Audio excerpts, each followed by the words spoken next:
Hello. Welcome to Frequencies.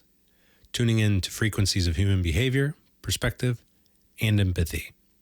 I'm Matt, and you're probably saying to yourself, who the fuck are you? As would I.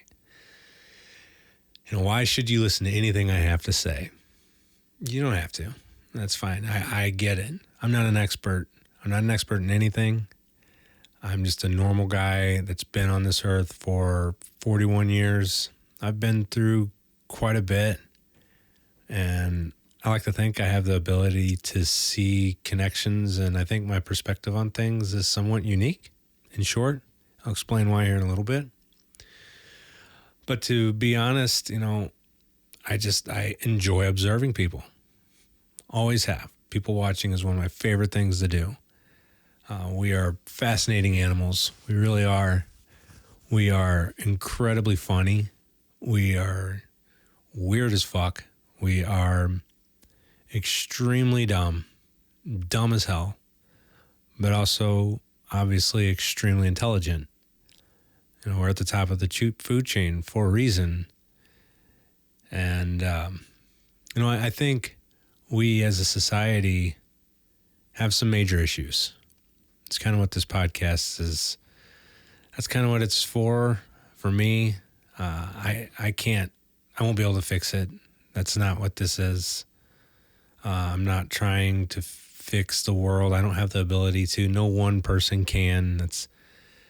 I'm just trying to share a new perspective. And if I can make the way one person analyzes a person or situation, see that situation with a slightly different lens, I feel like this podcast is a success.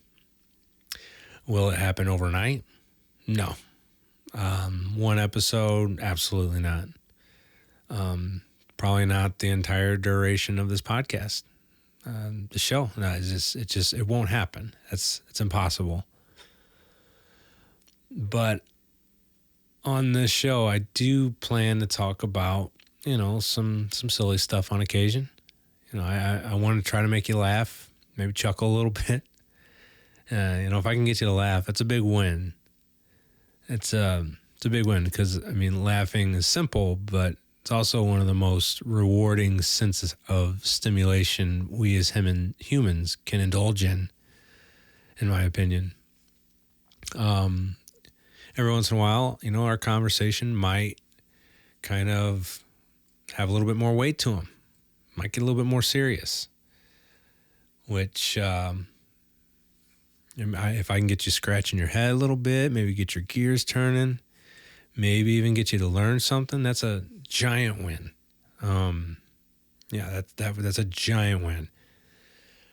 Now, every once in a while, we may go down some different rabbit holes, and these different rabbit holes get this taboo. I don't even like saying the word just because of the taboo that's developed around the two words together. I don't like saying them because as soon as you say them, people discredit the information that follows. That's conspiracy theories. I don't plan on talking about conspiracy theories. I think once again the word is just, it grinds my gears so much because people conspire to do things every day, and theories. Everybody has theories of all kinds. But the taboo that's been developed around those two words is, I hate it because it completely discredits. People are automatically put this disclaimer on whatever follows that word. So, yeah, I'm talking about a lot of the things I talk about. It really involve different connections and patterns and maybe some coincidences. But honestly, I don't believe in coincidences. I really don't. I think if there's connections, patterns, and coincidences, that often means there's a bigger story there. And if I do talk about those type of topics, I will warn you. I will kind of put out a disclaimer. This is a wild theory.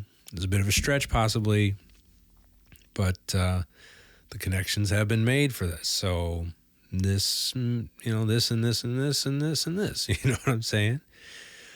I'm not an expert, like I said. Some of the topics I talk about, you may have watched maybe bunch of documentaries about. Maybe you learned about these topics in college. That's awesome. I hope you guys can share some of the information that you have with me upon hearing some of the topics we talk about. But you also may have read about some of these things in a book, and that's awesome. That's excellent. I wish I could do that. I say that kind of weird because, I got to be honest with you. I went there because reading is a bit of a weakness for me. I'm not the strongest reader. Never have been my entire life. And, to zoom out on that, I feel like oftentimes I'll do this, and I'm not afraid to share my weaknesses. I'm not afraid to reveal my flaws. I think that's something that might appeal to some, because I feel like it's rather unique among older men to reveal their flaws and their weaknesses.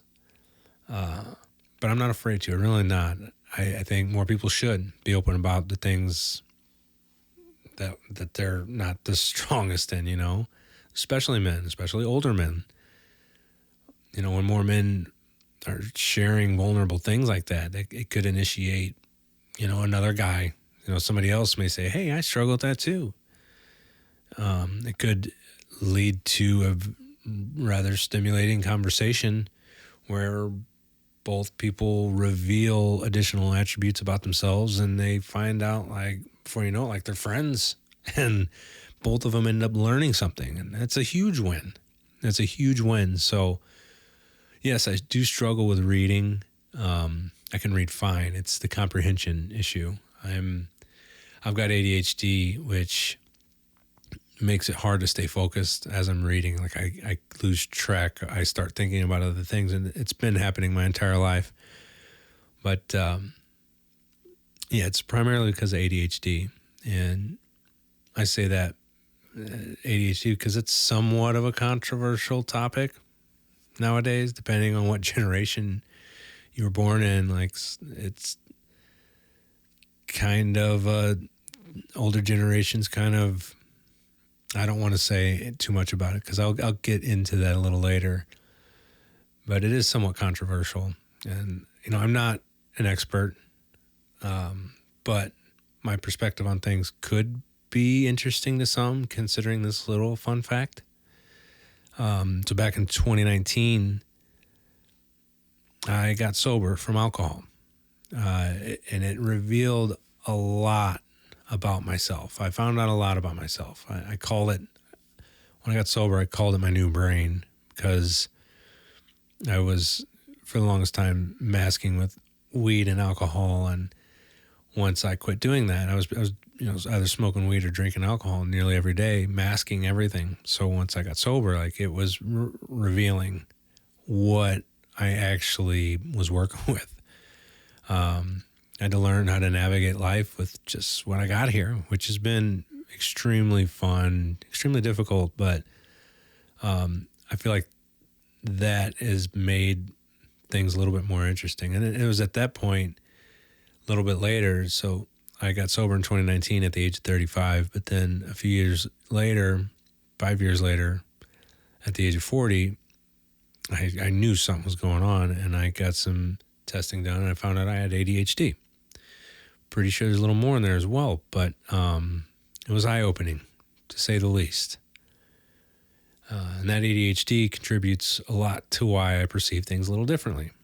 And that's why my perception on how we as a society have gotten to this point on this specific timeline might be somewhat interesting for you to tune into. So, in this episode, kind of takes place in two arenas primarily.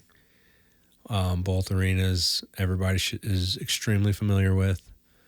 One of which has been around for, about 100 years, maybe more. We're in them every day, sometimes for minutes, sometimes for hours. And that's behind the wheel of an automobile and our vehicles. Our vehicles are these mechanical marvels that give us this freedom and this joy that, gives us this. We can roll the windows down, turn the music up, sing, and just go for a cruise. It's freedom.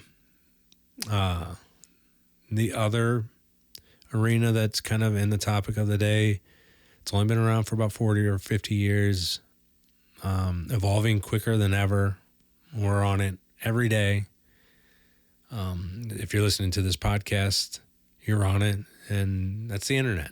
The internet is a wild place, and especially if you're in the comment sections or on social media forums. I mean, you can meet amazing people on the internet, or you can get called the most disgusting names in the world by a stranger you've never met about your opinion on a movie or something.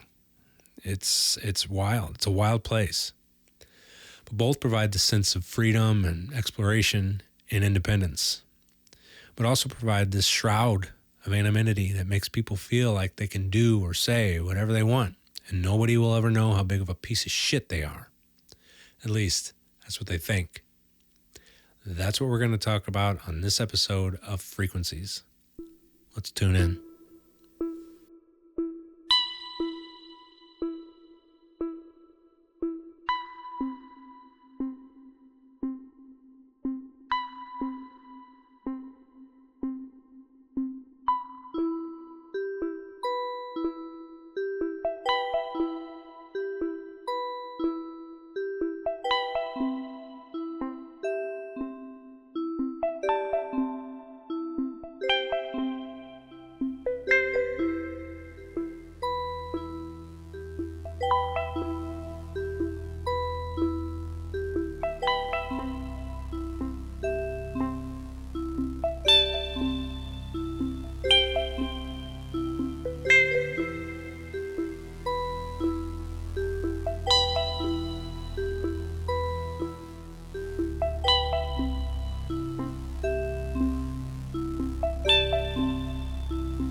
So imagine this: you're in your car, you're at an intersection. It's a 2-lane turning lane, red light. The 2-lane turning lane is one that goes onto a highway. It goes left and gets onto an on-ramp onto a highway. One of those lanes will eventually end. We right now are currently in the lane that doesn't end. We know this. We picked this lane specifically because we know we've been here before. You've been here before. Now, in this situation, we all know how it works. Once we get around the turn, we all have to kind of work together to kind of create this zipper effect where it's his car, my car, his car, that car, this car. We've been there. We know how this works. But time and time again, people prove that they have no idea how the zipper works. So, here we go. All right. Well, imagine this. You're in your car. The light turned green. There's a guy next to you, girl next to you. Looks like they got positioning to probably get in front of you. I drive slow, so we know that person is going to be the person we let in front of us. The light turns green. We proceed forward. We're going through the intersection. It's everything's going smooth. We proceed down and around. We're accelerating. The highway speed limit's 60, 65. So it's a reasonably length.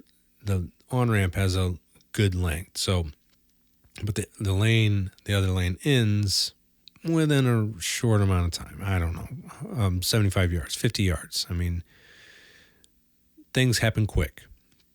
We make the turn. Joe Schmo by us.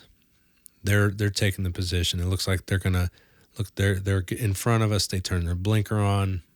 They know the drill. They're gonna come on over. We're gonna let them in. We may even give them a wave. Say, "Come on over, pal." They ease over. Looks good. All right, we're heading this way, but not so fast. We see impatient Dan behind that person is. They're not gonna get behind you. Remember, we said the zipper where it's, that. Apparently, this guy doesn't know how to do that because he is proceeding in front of us as well. Not necessarily in front of the car we just let in or the car in front of them. He wants in front of us, meaning we're going to let two cars in. It's been a rough morning.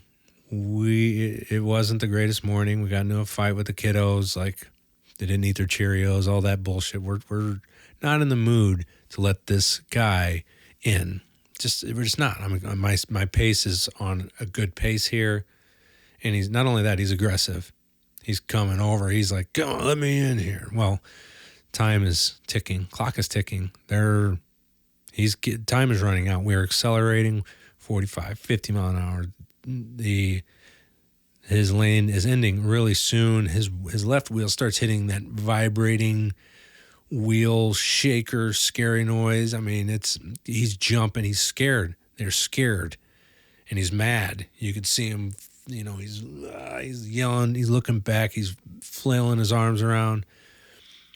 We come to the realization this isn't worth it. This guy is going to hit our car. I don't feel like dealing with this right now. We decide to ease up on the brake a little bit. He's already flipping us off. It's ease on the brake. Let's let him in. Fuck this. I'm tired of it. We let him in. Okay, let's move about our day. Let's get to work. Let's do whatever we were doing. Let's move on. Not so fast. This guy is not going to let it go. Or girl. Maybe it's a girl. We don't know. They're not letting it go. You hurt their feelings. You should have let them in, and it should not have gone like this, and we are pieces of shit for not letting them in. Well, and now he's getting more aggressive. He's hitting his brakes. He's brake checking you, making you hit your brakes.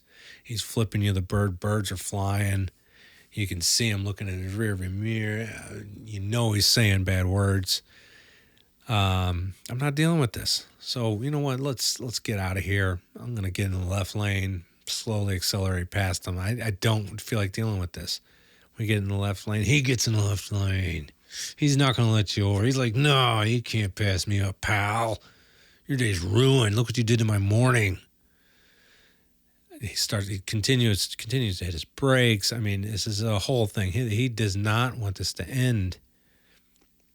We'll stop there. Okay. We've been there. We know the situation. Like, what makes people feel like they're the most important person on the road? Right? I'll give you a hint. Anonymity. I'm going to say the word a ton. But anyway, so now we're going to go on the other side, the other world. I'm going to share a personal story. So I've got some friends, big surprise. I got some friends. Not a complete loser, but I've got some friends, old friends. It's an old text group, like 6 or 7 of us, old high school buddies. And it's not always active, but when it is, it's active. Well, it's a work day, and we get a message. Phone starts ding, ding, ding, ding, ding, ding, ding. What the fuck? Get the phone out. May have been driving or something. I don't know. I don't text and drive, so I put it down. Get to a safe spot, and I pull out the phone and I take a look at it. It's my buddy. It's one of the buddies. And I look it over. I'm like, what is happening here? Like, what is going on here? There's screenshots. There's a whole thing. And took me a minute to process everything. But eventually I see a screenshot of this article on social media where it's an article about a trans person that had jumped off of a train, jumped off of a train station, I forgot what they're called, in front of a train to commit suicide. And just this disturbing article, sad. I honestly don't know what the intent of the actual article was outside of just sharing this sad news. But I see his comment, my buddy's comment down there, among other hateful comments. But my buddy's comment says something along the lines of, good. If only we could be more fortunate to have more people like this do us a favor and kill themselves. And I was disturbed. I was deeply disturbed. I was mad. I didn't really know how to react. I had to keep it cool because I didn't want to give him my initial response. But without getting too in depth about how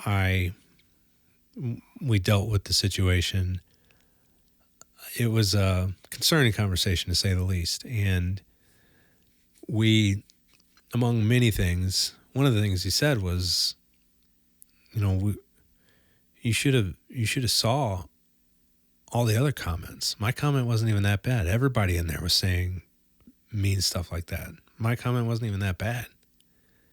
And I was just like, does that make it right? I was just so confused of the intent and just the mindset of what he thought we would react to it. It was just so strange. But you can see what has happened in these two worlds.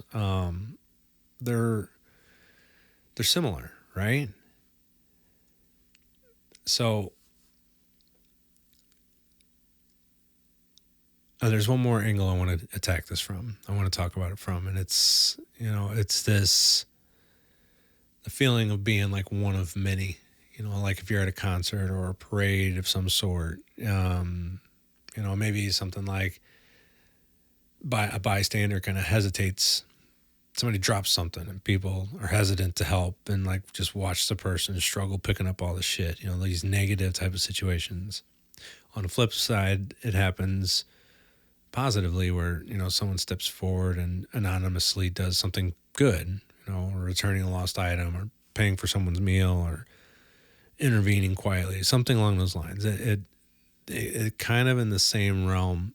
I also kind of want to, the dance floor. I want to talk about the dance floor because I think the dance floor is an amazing place to do people watching. It's so awesome.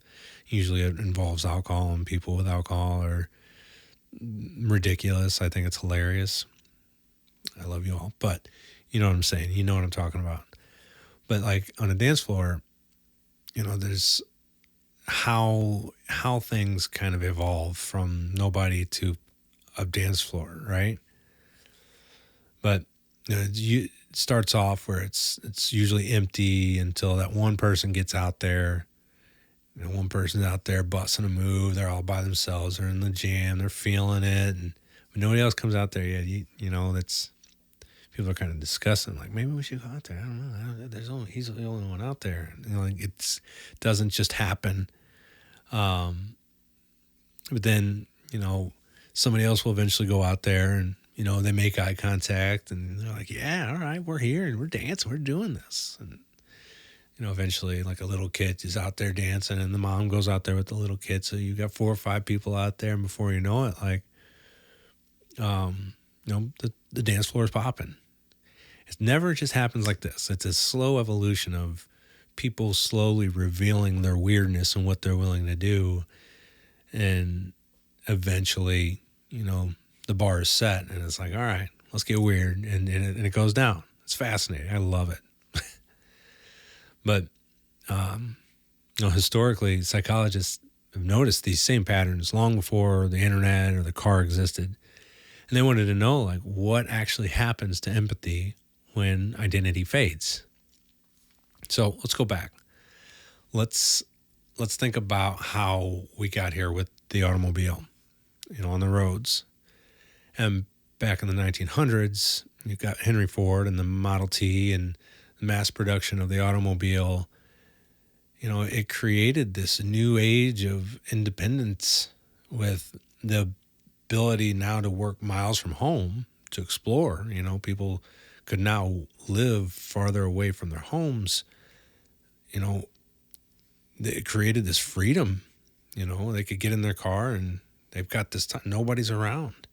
Sometimes, they could have been living in a house of 5 or 10 or something. I've heard stories of 20 people living in a house, and now they get in their vehicle and go to work, and they got privacy.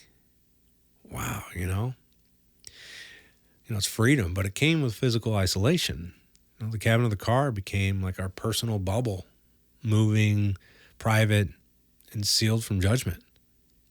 And cars became an extension of our identity in a way. The type of car we drive says something about who we are.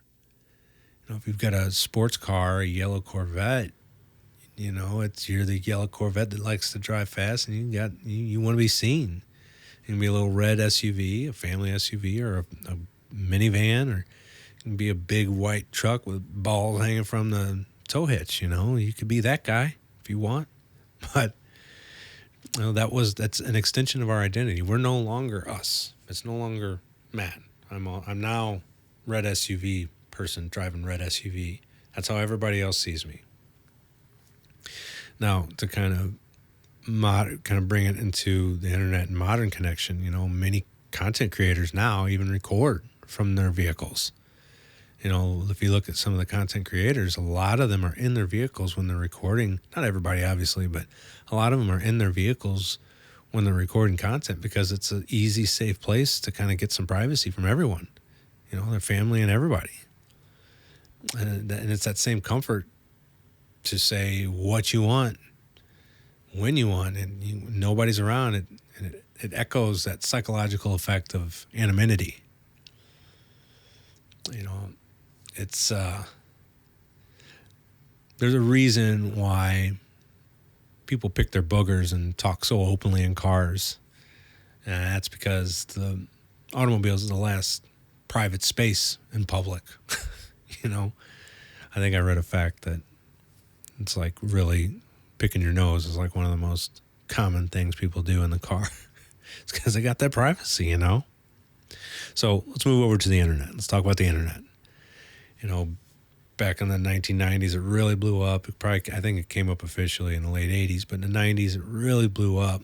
AOL chat rooms and instant messaging, and there was forums where you can talk about anything, almost anything, and it was just chatting with total strangers. And that's when users realized they could create entire identities without consequences. Their handles, their internet handle, and their avatar replaced their names. They didn't have to be Matt. They didn't have to be Steve. They could be Buck Wild 1212. Rick James. I'm Rick James, bitch. 12. They could be whatever they want. Blues man. It completely blurred empathy. That distance. It just completely blurred empathy. Because you don't have that accountability. That's not me. You know what I'm saying? So let's move forward like the 2000s, where the social media boom with MySpace and Facebook, and they created this illusion of connection, but also came with rising hostility for sure, especially nowadays. And you move into the 2010s, 2020s, where you've got comment sections under every article and video where people getting in arguments about just anything and everything, especially with the short form content on TikTok and YouTube and X, where anonymity still fuels both creativity and toxicity on a massive scale. Take it even further into video games.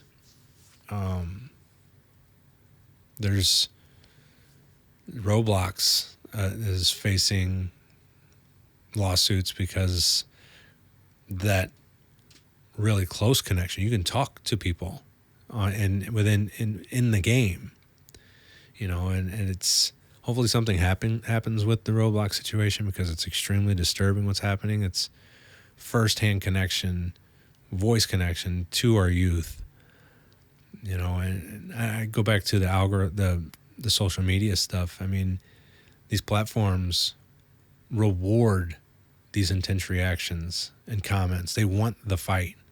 Algorithms reward it. The more people fighting in the comments section and interacting to comments in the comments section is more engagement. They don't care if it's good or bad. They just want engagement on their platform. It amplifies this anonymous mob. But back to, the online gaming, it's really disturbing. I've got 2 kids, and I grew up playing video games, and that's a really close connection for potential creepos to have with our kids. Anonymity online gave people a voice, but it also gave predators a mask.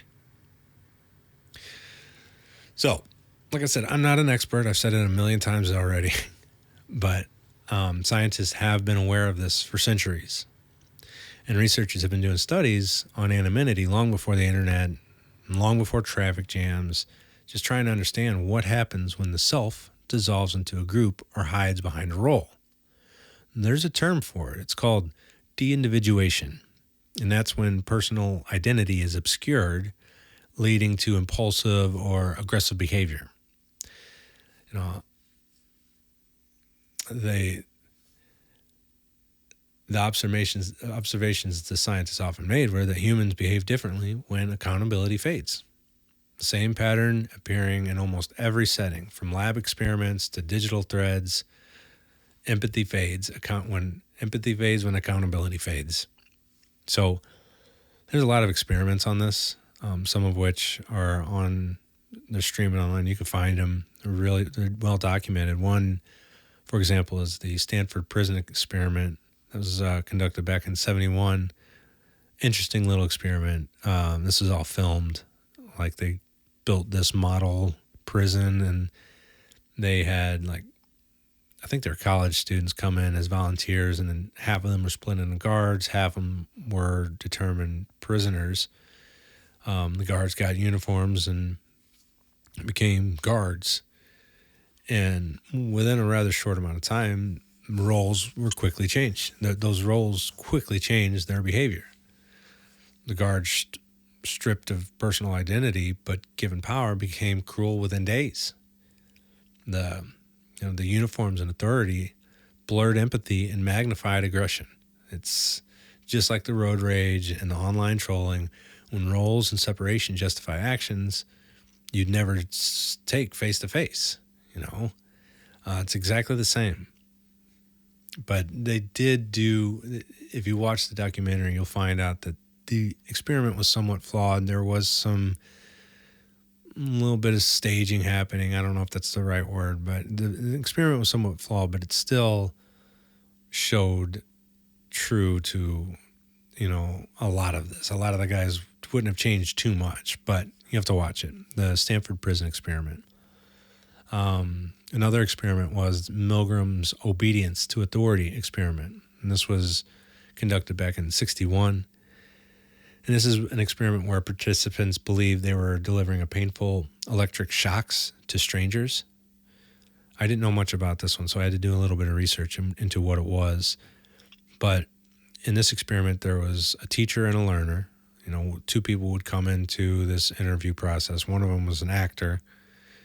The actor was already predetermined as the learner, and they were doing the experiment on the teacher. The teacher was told they were getting paid. Also keep in mind there's an experimenter, the lab guy with a lab coat, and he's got authority and he's overseeing the entire project. Well, the teacher they would split up the teacher and the learner, and the teacher would read a word pair to the learner in the other room. I don't think they had visual connection. I think it was audio, but the teacher would read a word pair and would say a word that the learner would have to pick one of 4 choices that kind of matched. And if the learner answered incorrectly, they would get shocked. It was a fake shock, but they would get shocked. The shocks range from it showed, like on this little volt rater, 15 volts to 450 volts, although they weren't really getting shocked. If the people knew they were shocking somebody at 450 volts, they'd realize that could kill him, and they probably wouldn't do it, but they didn't know that. So some subjects turned it all the way up to 450. But then, if the learner kind of started screaming and the teacher didn't want to continue, showed signs of hesitation or restraint, there's 4 levels that the experimenter guy would have to kind of keep the experiment going. Like the first time, if, it said, I don't know about this, well, they'd say, please continue, please go on. If it happened again, it was like, this experiment requires that you continue. It got a little bit more aggressive, up to the fact where it was like, you have no other choice. You must go on. So this guy with this lab coat's telling you, you got to shock this guy. This is part of the experiment. But, many of the people did show signs of tension or stress. But actually, like 14 of the 40 showed signs of like nervous laughing, almost smiling. All of them paused at least once, which is good. Some even said they would return the money made from the experiment. So a little empathy there. That's good. Good job. Another experiment that was done more recently, and it was more involved with online stuff, but it was de-individuation and online behavior. This was Suhler's online disinhibition effect study, conducted around 2004. And I think they just kind of went over a lot of data, but it showed two sides of, it showed toxic disinhibition, like things like cruelty and trolling, but it also showed signs of benign disinhibition, where people would actually, have an honest confession or show some vulnerability, which it shows both the dangers and the emotional depth that anonymity can unlock. So what does that tell us? Well, it tells us when identity is masked, empathy declines, which is bad. But it also has the ability to kind of increase introspection, and people can reflect on themselves and maybe have these little moments of clarity where they can share vulnerable things because, they're not themselves. They're kind of, their identity's hidden, so they feel more comfortable saying some of these things, which is a cool thing. It really is. I think it's really cool. It can also show healing and openness, and I think it's really cool. So, what do these studies show about us? From Zimbardo's prisoners to the online disinhibition studies, is that when accountability fades, empathy follows, which is sobering. But it's not hopeless, because if human behavior can shift one way under pressure, it can shift back. So what do we do about it? I'm not one of the type of people to just complain about what's wrong. I'm really not. I don't like to sit and stew about the problem. I like to figure out a way to get out of it. The problems we've covered on the road and online and in the crowd, they're all rooted in the same thing. And that's a lack of accountability and connection. So let's start where we began, on the road. We created these private bubbles that breed detachment and frustration. Well, how about this? Some of you guys are not going to like this, and that's fine. But what if we had more law enforcement on the roads? More patrol presence calms behavior through accountability. Now, I know it sounds like a lot, but, and I'm going to eventually talk about this on an episode at some point, about police officers and our law enforcement, because I think it's a giant problem in itself. But I think our law enforcement needs a ton more training, dedicated training and support. And I truly believe they have one of the hardest jobs on the planet. But, before any of it, there needs to be extensive psychological screening before hiring. Extensive. The last thing we need is some power-hungry egomaniac with authority enforcing the laws. It's a recipe for disaster. And we have that. That's kind of part of the problem right now. Not all the cops. There's good cops out there. I'm well aware. I'm on their team, I promise. But, along with training, constant training, there needs to be ongoing mental health checks, making sure these guys are mentally stable. Everything's all right. It's a hard job. But it is a job. Unfortunately, I think it should be more than that. Like I said, it deserves its own episode. But, to make it a more appealing job, they need to be compensated better. They need better pay. Just for the modern demands, they're constantly tested.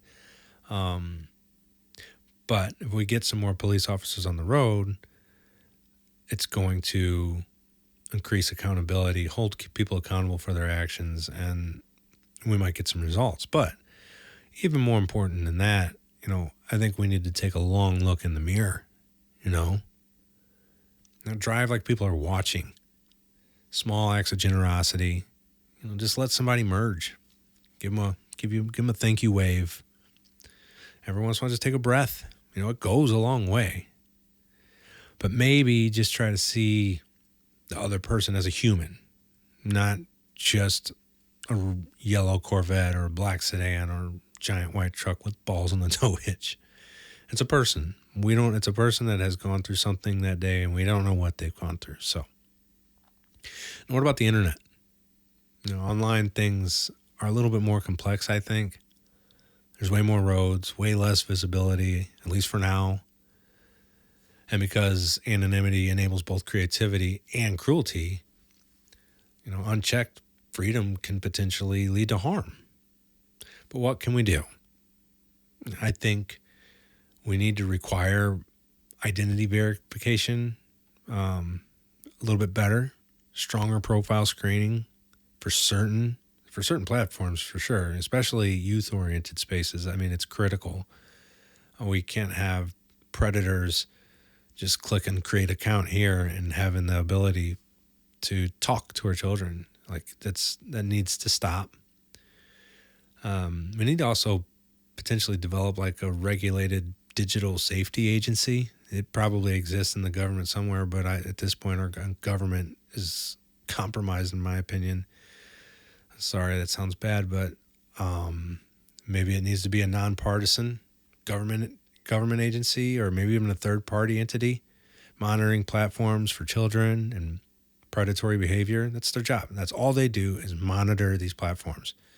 Yeah, we have AI that could potentially do it, but the AI programs need to be programmed unbiased and so on and so forth. But we can implement some AI-assisted fact-checking databases, for those rage baiters, cross-platform, publicly visible, continuously updated, but ethically designed to, minimize political bias.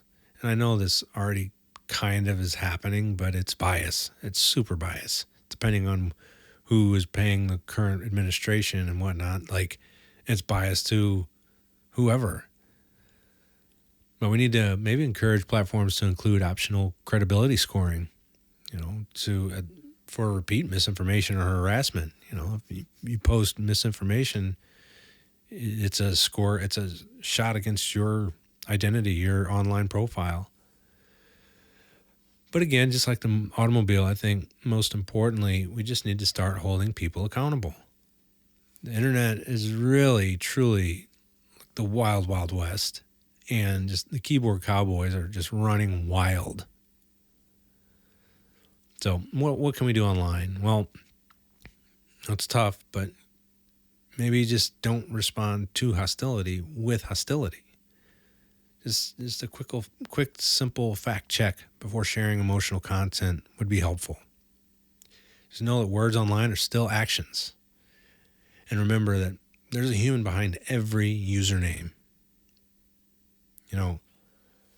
I do think we're in the midst of a cultural reset in a way, and more people are choosing kindness and vulnerability. But laws and algorithms only help so much. Empathy ultimately depends on personal choice. Start small, do the little things first. Encourage micro-level change, practice digital and emotional mindfulness. Step back, breathe, assume good intent. We don't know what that other person has gone through. We don't know where they came from. We don't know their background. Reconnect vulnerability with strength, openness instead of defensiveness. Here I kind of want to share one of my favorite quotes by Neil deGrasse Tyson.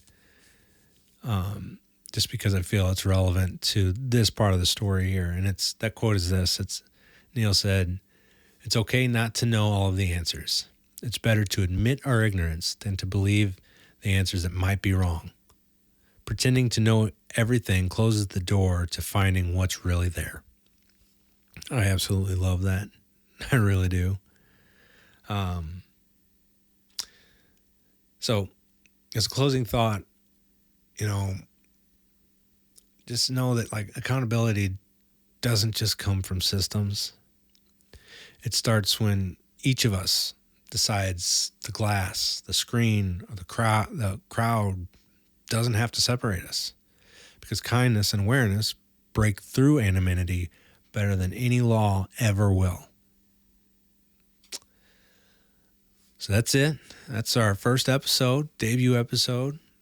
I hope I showed you guys a slightly different perspective of a few things. I hope you enjoyed it. Maybe learned something. Maybe got a little chuckle every once in a while. Next time, we'll keep one hand on the wheel and look at how cars didn't just change the road. They changed work, time, and the rhythm of everyday life. From the assembly line to the 40-hour work week, how routine became the new cage of freedom. Thanks for checking out Frequencies. If you like what you heard, like, share, comment. It helps tremendously. Talk again soon. Later.